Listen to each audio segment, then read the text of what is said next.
नमो रत्नजयाय नम आर्यावलोकितेश्वराय बोधिसत्त्वाय महासत्त्वाय महाकारुणिकाय ॐ सर्वभयशोचानकराय तस्मिन् नमस्कृत्वा इमम् आर्यावलोकितेश्वरत्वनीलकण्ठा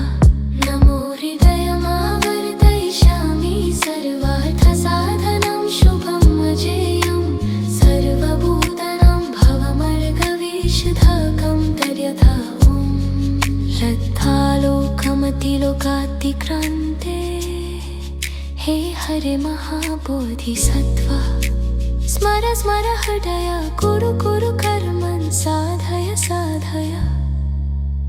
धुरु घुरु वियन्ति महावियन्ति धर धर धरेन्द्रेश्वरा चल चल विमला अमला मूर्त्यः हि लोकेश्वरा रगविषं विनाशया विषविषं विनाशया मोहजलविषं विनाशया हुरु हुरु मल हुरु हरे पद्मनाभा सर सर सिरि सिरि सुरु सुरु बुध्य बुध्य बोधय बोधय मैत्रेय नीलकण्ठा कामस्य ददर्शनं प्रह्लादय मनः स्वाहा सिद्धाय स्वाहा महासिद्धाय स्वाहा सिद्धयोगेश्वराय स्वाहा नीगणकाय स्वाहा वराहमुख सिंह मुखाय स्वाहा पद्महस्ताय स्वाहा चक्रयुद्धाय स्वाहा शङ्खशब्दनिबोधनाय स्वाहा महालघुटधाराय स्वाहा वामस्कन्धधीशस्थितकृष्णजिनाय स्वाहा व्याघ्रचर्मनिवसनाय स्वाहा नमो रत्नत्रयाय नम आर्यावलोकितेश्वराय स्वाहा सिद्ध्यन्तु मन्त्रपदाय स्वाहा ॐ सिद्ध्यन्तु मन्त्रपदाय स्वाहा ॐ सिद्ध्यन्तु मन्त्रपदाय स्वाहा ॐ सिद्ध्यन्तु मन्त्रपदाय स्वाहा।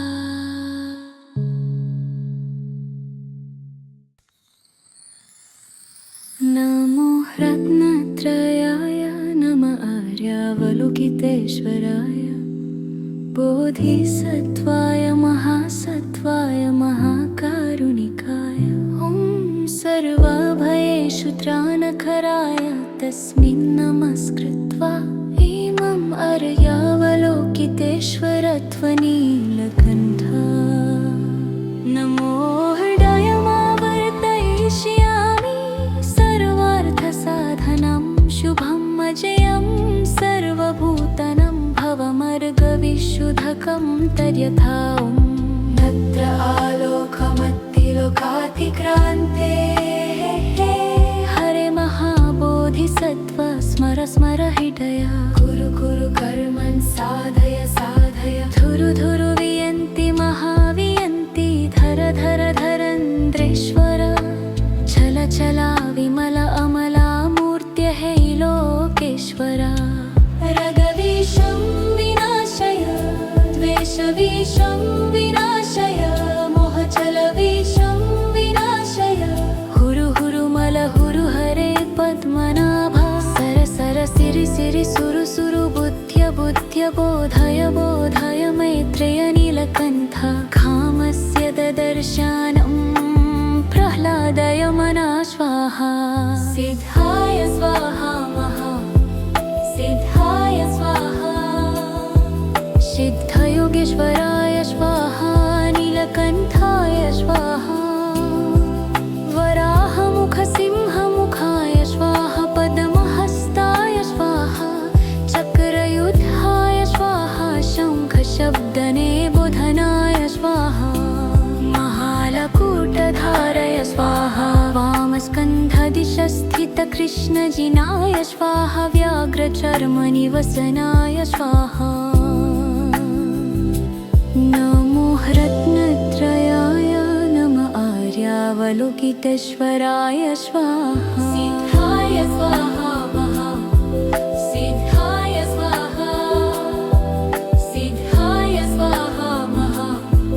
सिद्धाय स्वाहा ॐ सिद्ध्यन्तु मन्त्रपदाय स्वाहा ॐ सिद्ध्यन्तु मन्त्रपदाय स्वाहा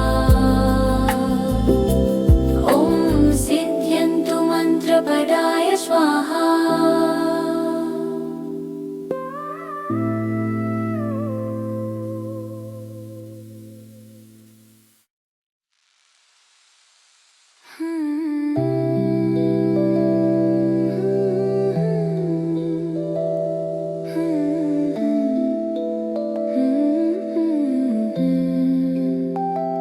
नमो रत्नत्रयाय नम आर्यावलोकितेश्वराय बोधिसत्त्वाय महासत्त्वाय महाकारुणिकाय ॐ सर्वभयेषु त्राणाकराय तस्मिन् नमस्कृत्वा इमं आर्यावलोकितेश्वरत्वनीलकण्ठा नमो हृदयमावर्तयिष्यामि सर्वार्थसाधनं शुभम् अजयं सर्वभूतनं भवमर्गविशदकं तद्यथा ॐ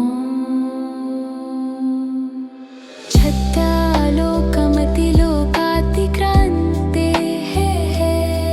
हरे महाबोधिसत्त्व स्मर स्मर हृदय कुरु कुरु कर्मन् साधय साधय धुरु धुरु वियन्ति महावियन्ति धर धर धरेन्द्रेश्वरा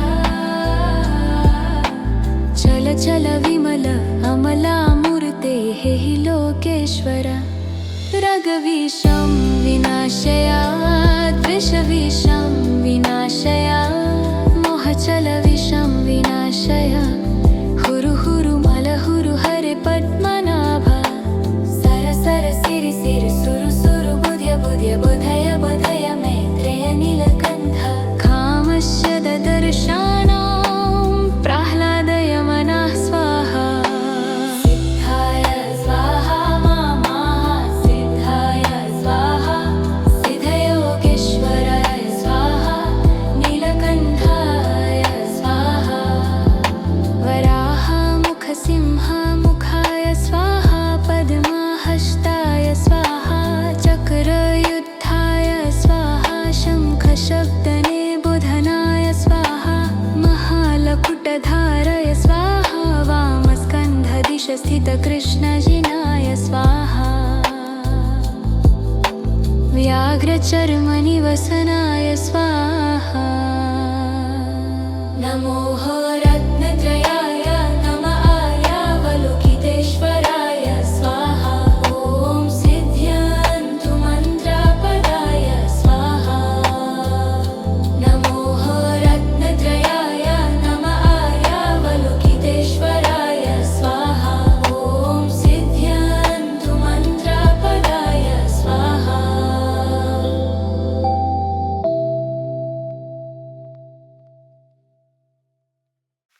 नमो रत्नत्रयाय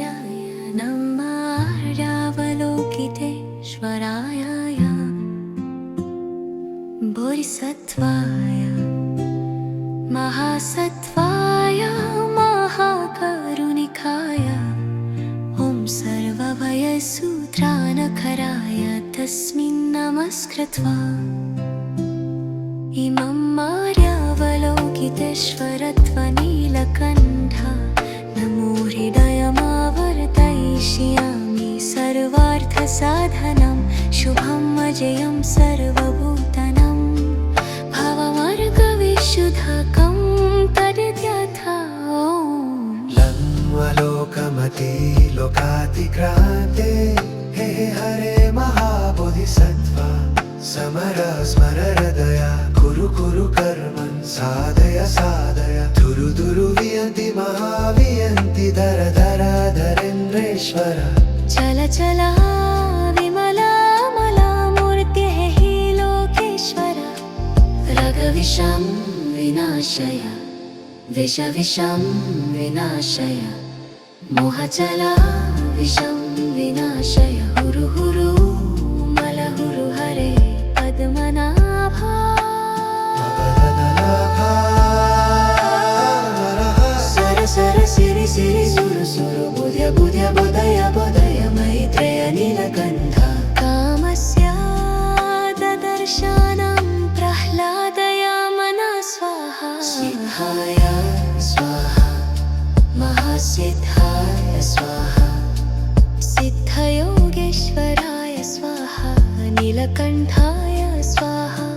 वराहमुखसिंहमुखाय स्वाहा कदमाहस्ताय स्वाहा चक्रयुद्धाय स्वाहा शङ्खशब्दने बोधनाय स्वाहा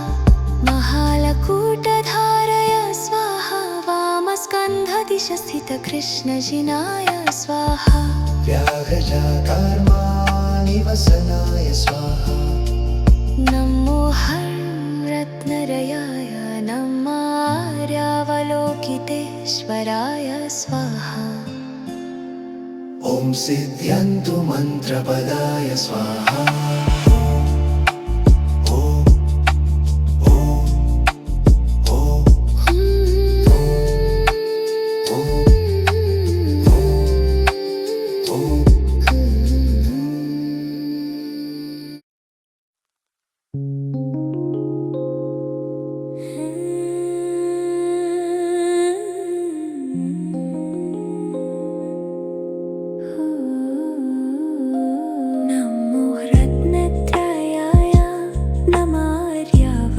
ईश्वराय बोधिसत्त्वाय महासत्त्वाय महाकारुणिकाय ॐ सर्वभयेषु त्राणकराय तस्मिन् नमस्कृत्वा इमं मर्यावलोकितेश्वरत्वनीलकण्ठा नमो हृदयमावर्तयिष्यामि सर्वार्थसाधनं शुभं अजयं विशुद्धकं तद्यथा ॐ वल्ल आलोकमध्ये लोकातिक्रान्ते हे हरे महाबोधिसत्त्व स्मर स्मर हृदय कुरु कुरु कर्मन् साधय साधय धुरु धुरु वियन्ति महावियन्ति धर धर धरन्देश्वर चल चल विमला मला मूर्तिः लोकेश्वर रगविषं विनाशय द्विषविषं विनाशय मोहचलविषं विनाशय हुरु हुरु मलहुरु हरे पद्मनाभा सर सर सिरि सिरि सुरु सुरु बुध्य बुध्य बोधय बोधय मैत्रेय नीलकण्ठा कामस्य ददर्शनम्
लोकितेश्वराय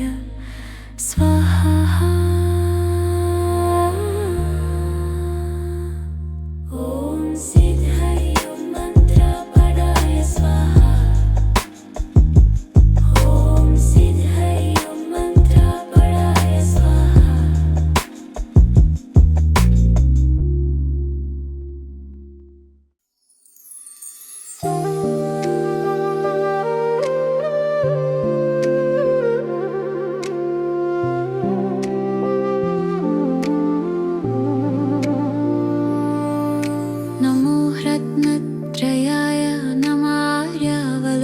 लोकितेश्वराय बोधिसत्त्वाय महासत्त्वाय महाकारुणिकाय ॐ सर्वभयेषु त्राणकराय तस्मै नमस्कृत्वा इमम् आर्यावलोकितेश्वरत्वा नीलकण्ठा नमो हृदयमावर्तयिष्यामि सर्वार्थसाधनं शुभं अजेयं सर्वभूतानां भवमर्गविशुद्धकं तद्यथा यद्लोकमतिलोकातिक्रान्तेः हरे महाबोधिसत्त्वा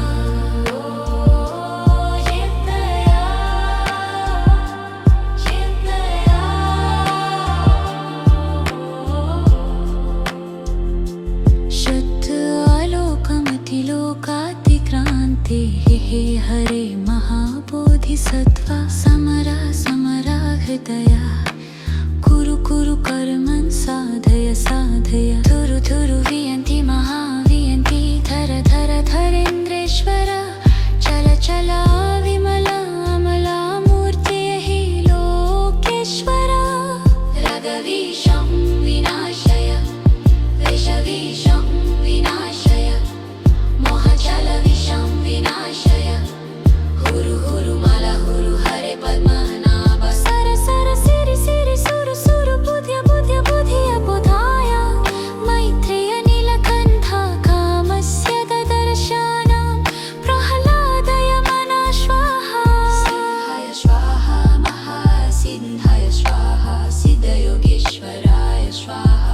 नीलकण्ठाय स्वाहा राहामुखसिंहामुखाय स्वाहा पद्महस्ताय स्वाहा चक्रयुद्धाय स्वाहा शङ्खशब्दनिबोधनाय स्वाहा महालकुटधारय स्वाहा वामस्कन्धदिशस्थितकृष्णाजिनाय स्वाहा व्याघ्रचार्मनिवसनाय स्वाहा नमो हरत्नत्रयाय नमः आर्यावलोकितेश्वराय स्वाहा ॐ सिद्ध्यन्तु मन्त्रपदाय स्वाहा ॐ सिद्ध्यन्तु मन्त्रपदाय स्वाहा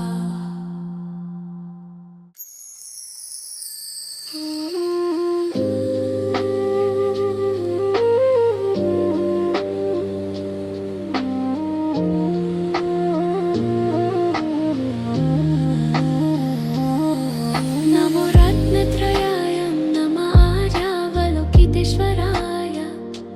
बोधिसत्त्वाय महासत्त्वाय महाकारुणिकाय ॐ सर्वभयेषु त्राणकराय तस्मै नमस्कृत्वा इमम् आर्यावलोकितेश्वरत्वा नीलकण्ठा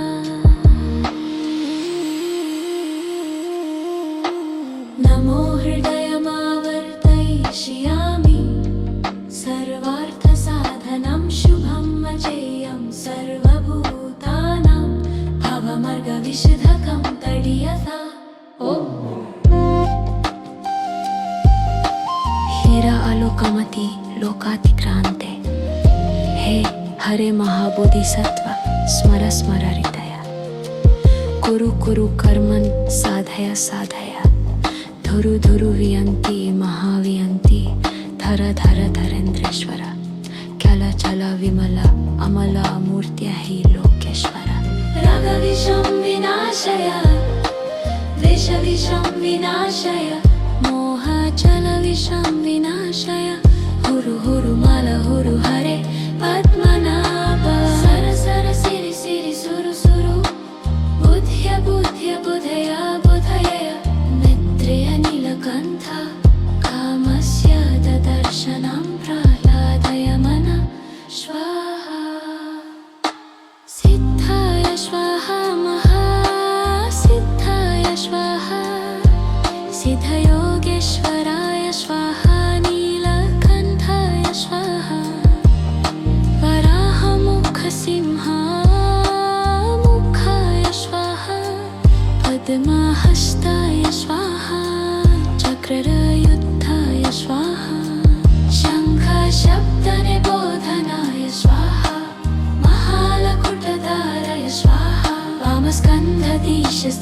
कृष्णजिनाय स्वाहा व्याघ्रधर्मनिवसनाय स्वाहा नमो रत्नत्रयाय नमः आर्यावलोकितेश्वराय स्वाहा ॐ सिद्ध्यन्तु मन्त्रपदाय स्वाहा ॐ सिद्ध्यन्तु मन्त्रपदाय स्वाहा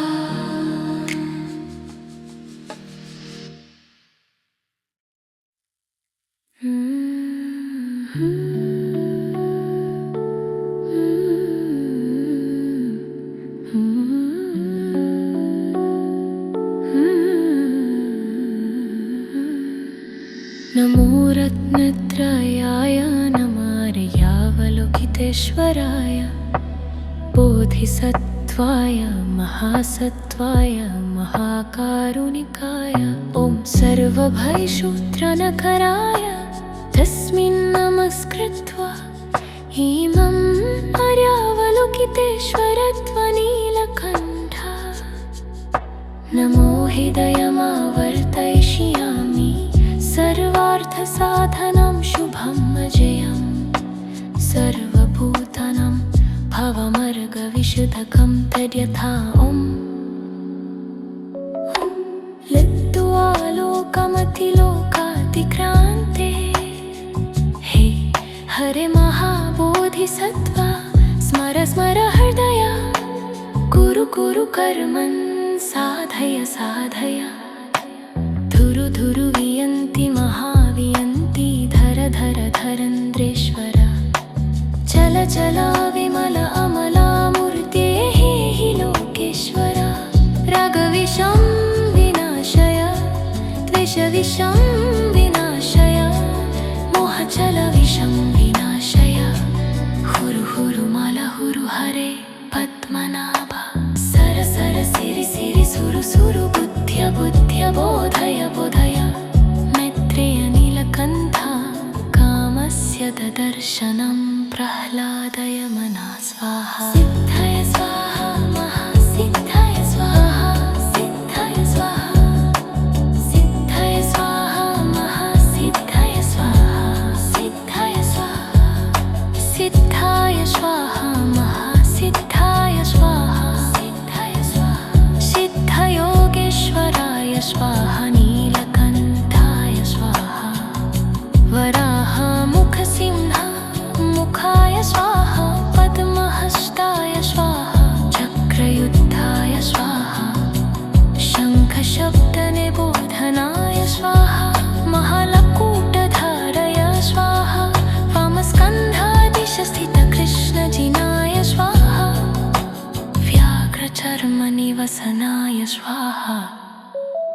नमो रत्नत्रयाय नमः आर्यावलोकितेश्वराय स्वाहा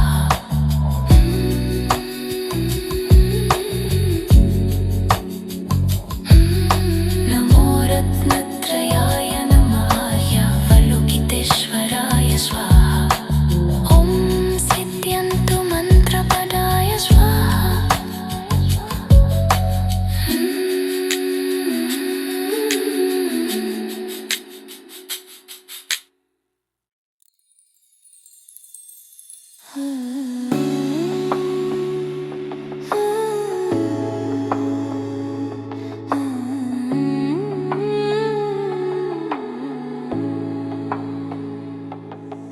नमो रत्नत्रयाय नमः आर्यावलोकितेश्वराय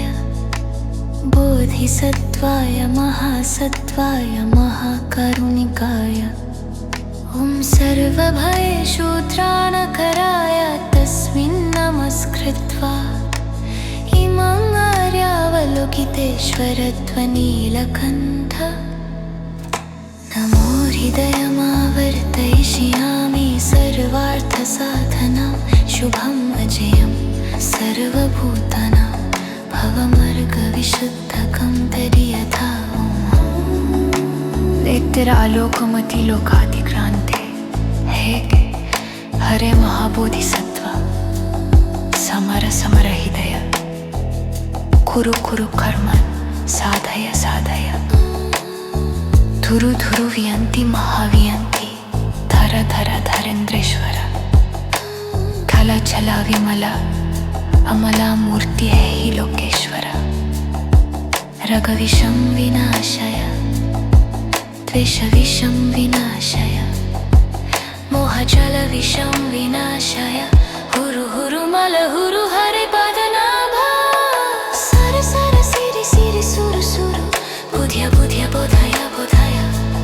मैत्रेय नीलकण्ठ कामस्य तदर्शनं प्रह्लादय मनः स्वाहा सिद्धाय स्वाहा महासिद्धाय स्वाहा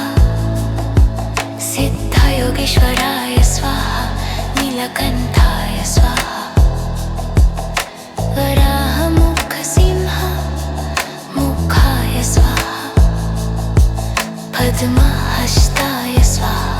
चक्रयुद्धाय स्वाहा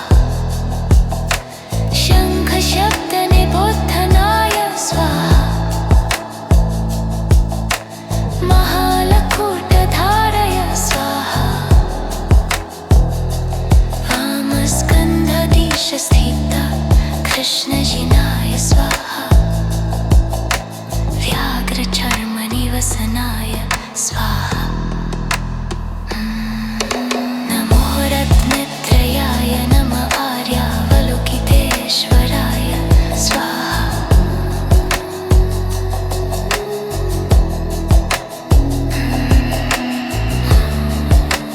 ॐ सिद्ध्यन्तु मन्त्रबलै स्वाहा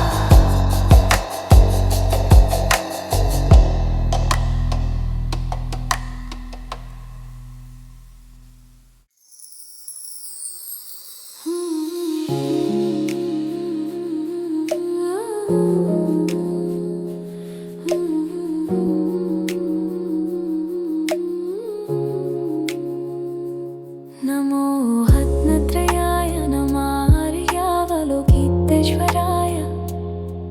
बोधिसत्त्वाय महासत्त्वाय महाकारुणिकाय ॐ सर्वभयेषु त्राणकराय तस्मिन् नमस्कृत्वा इमं मर्यावलोकितेश्वरत्वा नीलकण्ठका नमो हृदाय मावर्तयिष्यामि सर्वार्थसाधनं शुभं न जेयं सर्वभूतनं भवमर्गविशुद्धकं तद्यथाहं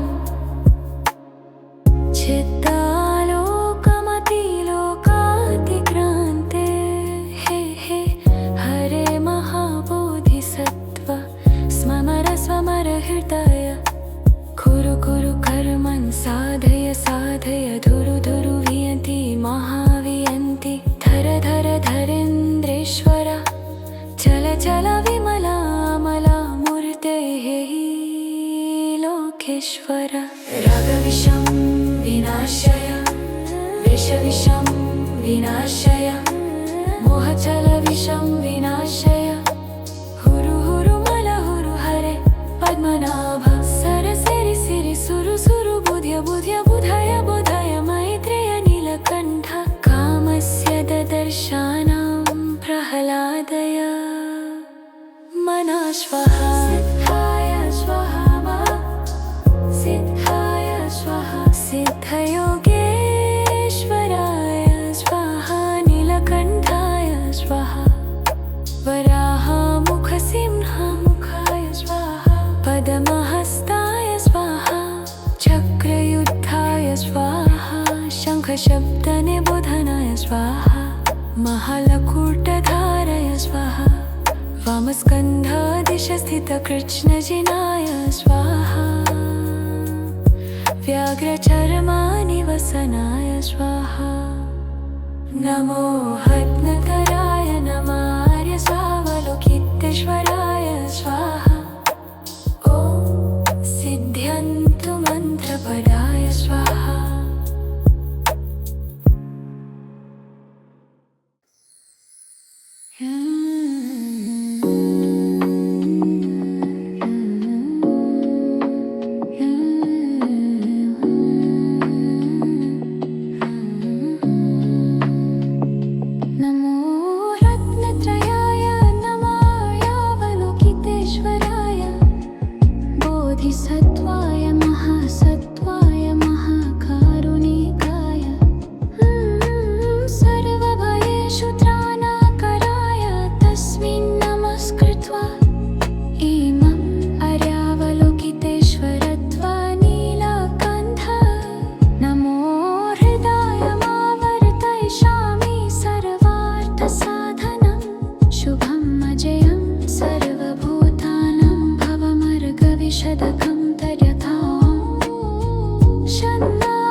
सत्ययोगेश्वर रगविषं विनाशय विषविषं विनाशय मोहकलविषं विनाशय हुरु हुरु मन हुरु हरे पद्मनाभा सर सर सिरि सिरि सुरु सुरु बुध्य बुध्य बोधय बोधय मैत्रेय नीलकण्ठ कामस्य ददर्शनं प्रह्लादाय मना स्वाहा सिद्धाय स्वाहा महासिद्धाय स्वाहा सिद्धयोगेश्वराय स्वाहा नीलकण्ठाय स्वाहा वराहमुखसिंहमुखाय स्वाहा पद्महस्ताय स्वाहा चक्रयुद्धाय स्वाहा शङ्खशब्दने बोधनाय स्वाहा महालकुटधाराय स्वाहा वामस्कन्धाधीशस्थितकृष्णजिनाय स्वाहा व्याघ्रचर्मानिवसनाय स्वाहा नमो रत्नत्रयाय नमार्यावलोकितेश्वराय स्वाहा सिद्ध्य मंत्र पदाय स्वाहा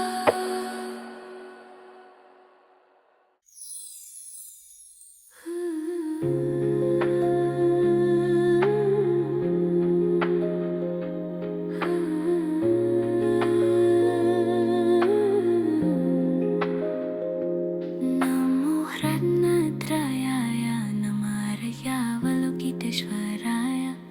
बोधिसत्त्वाय महासत्त्वाय महाकारुणिकाय ॐ सर्वभयेषु त्राणकराय तस्मिन् नमस्कृत्वा इमं मर्यावलोकितेश्वरत्वा नीलकण्ठ नमो हृदयमावर्तयिष्यामि सर्वार्थसाधनं शुभं अजयं सर्वभूतानां भवमर्गविशुद्धकं तद्यथा ॐ शतालोकमतिलोकातिक्रान्तेः हरे महाबोधिसत्त्व स्मर स्मर हृदय कुरु कुरु कर्मन् साधय साधय दुडु दुडु वियन्ति महावियन्ति धर धर धरेन्द्रेश्वर चल चल विमला मला मूर्तेः हि लोकेश्वर रगविषं विनाशाय द्वेषविषं विनाशाय मोहचलविषं विनाशाय हुरु हुरु मल हुरु हरे पद्मनाभा सर सर सिरि सिरि सुरु सुरु बुध्य बुध्य बोधय बोधय मात्रेय नीलकण्ठ कामस्य ददर्शनं प्रह्लादाय मना स्वाहा सिद्धाय स्वाहा महासिद्धाय स्वाहा सिद्धयोगेश्वराय स्वाहा नीलकण्ठाय स्वाहा वराहमुखसिंहमुखाय स्वाहा पद्महस्ताय स्वाहा चक्रयुद्धाय स्वाहा शङ्खशब्दने बुधनाय स्वाहा महालकुटधाराय स्वाहा वामस्कन्धदिशस्थितकृष्णजिनाय स्वाहा व्याघ्रचर्मनिवसनाय स्वाहा नमो हरनटयाय रम्भरजावलोकितशनाय स्वाहा पदाय स्वाहा नमो रत्नत्रयाय नमरजावलोकितेश्वराय स्वाहा पदाय स्वाहा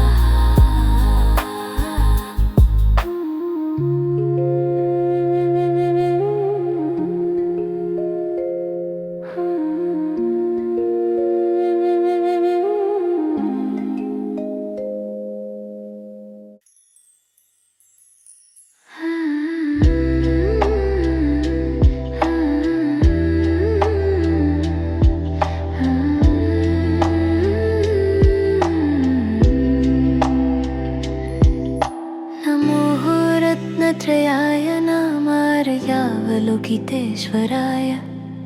बोधिसत्त्वाय महासत्त्वाय महाकारुणिकाय ॐ सर्वभयेषु त्राणकराय तस्मिन् नमस्कृत्वा इमं योगेश्वरत्वनीलकण्ठ नमो हृदयमावर्तयिष्यामि सर्वार्थसाधनं शुभं अजयं सर्वभूतानां भवमर्गविशुद्धकं तयथा ॐ जन्मलालोकमतिलोकातिक्रान्ते हरे महाबोधिसत्त्व स्मर स्मरार्डय कुरु कुरु कर्मन् साधय साधय धुरु धुरु वियन्ति महावियन्ति धर धर धरन्द्रेश्वरा चल चल विमला अमला मूर्तिः हि लोकेश्वरा रागविषं विनाशया द्वेषविषं विनाशया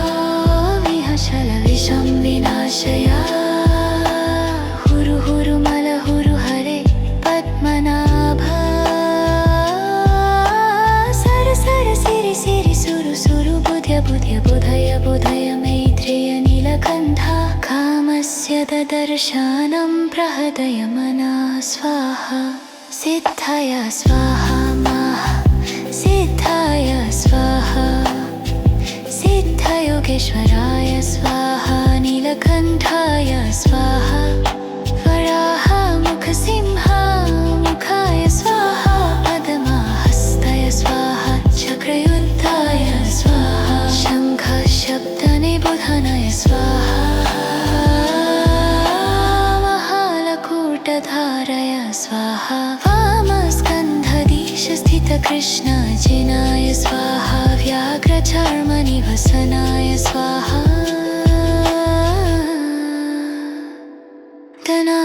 धनारत्नत्रयाय नमः रजावलोकितेश्वराय स्वाहा ॐ सिद्ध्यन्तुमन्त्रपदाय स्वाहा सिद्ध्यन्तुमन्त्रपदाय स्वाहा सिद्ध्यन्तुमन्त्रपदाय स्वाहा सिद्ध्यन्तुमन्त्रपदाय स्वाहा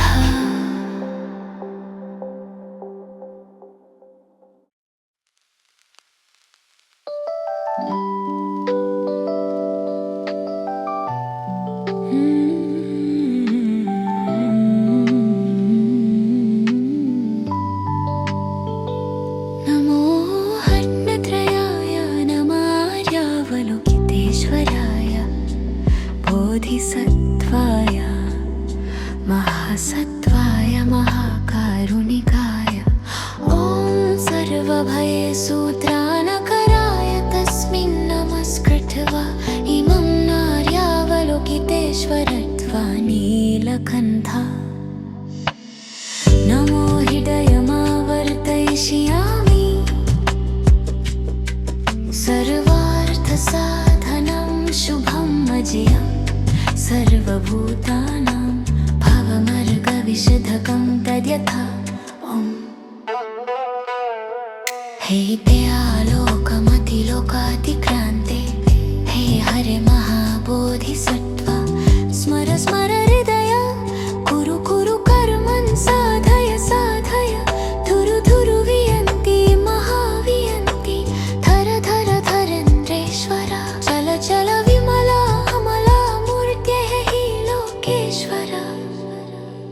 रागविषं विनाशय द्वेषविषं विनाशय मोहजलविषं विनाशय हुरु हुरु मल हुरु हरे पद्मनाभ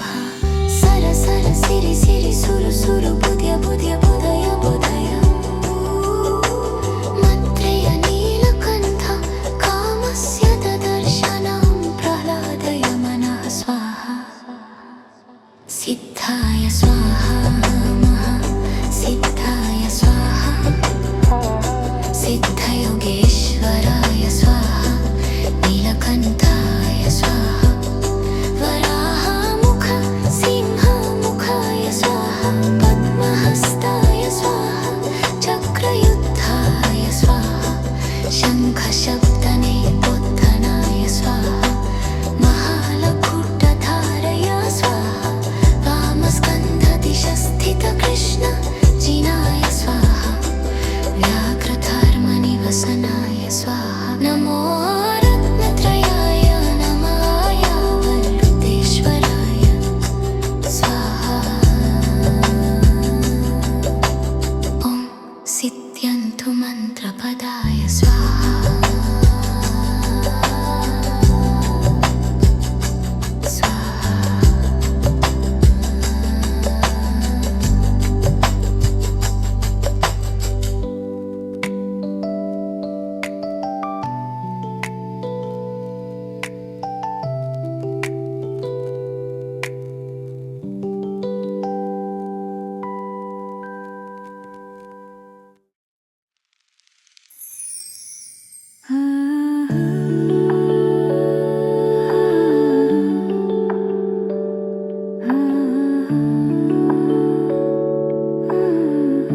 करिष्यामि सर्वार्थसाधनं शुभं मजेयं सर्वभूतानां भवमर्गविशुद्धकं तद्यथा ॐ शब्द आलोकमति लोकातिक्रान्ते हे हे हरे महाबोधिसत्त्व समरा स्मरहृदय कुरु कुरु कर्मन् साधय साधय धुरु धुरु वियन्ति महावियन्ति धर धर धरेन्द्रेश्वरा चल चला विमला मला मूर्तेः हि लोकेश्वरा रागविषं विनाशय द्वेषविषं विनाशय मोहजलविषं विनाशय हुरु हुरु मल हुरु हरे पद्मनाभा